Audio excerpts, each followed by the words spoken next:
உண்மையிலேயே நீ திருத்தணும்னா நீ இந்த எந்திரத்தை இவிஎம் எந்திரத்தை வாக்கு எந்திரத்தை தூக்கி போட்டு வாக்கு சீட்டு முறைக்கு வந்துரு. எப்படி போலி வாக்காளர் வருவான்? எப்படி வருவான்? நான் சொல்றேன் தவிர நான் கொடுத்திருக்கேன், படம் போட்டு காட்டிருக்கேன். இது வாக்கு சீட்டு, இது நன்கொடை சீட்டுன்னு கருதிக்க. இங்க அடிக்கட்டுக்கு இது முனிக்கட்டு.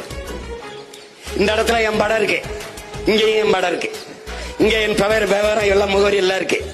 இப்ப நான் கைரேகை வச்சுட்டேன், நான் கையெழுத்து போட்டேன். இந்த அதிகாரிகிட்ட இந்த 2 இடத்துல என் கையெழுத்து போட்டேன். எனக்கு மை வச்சு போட்டு வாங்கன்றாப்ல வந்தேன். இதை வச்சுக்கிட்டு இந்த முனிக்கட்டை அப்படி கிழிச்சு கையில கொடுத்துருவாப்ல. இங்க கள்ள ஓட்டுங்கிற பேச்சு கடமை. ஏன் இந்த வாக்ககத்தில் 500 வாக்குகள் தான் இருக்கிறது என்றால் நீ எண்ணும் போது இந்த முனிக்கட்டை என்னவா ஓட்ட 500, அடிக்கட்டை என்னவா 500 சமமா பொருந்தது. டேலியாவது கள்ள ஓட்டு இல்ல. நீ வா, இது திருத்தம், சிறப்பு சீர்திருத்தம். இதை செய்ய மாட்டேன். ஏன்? உனக்கு அறிவு கிடையாது.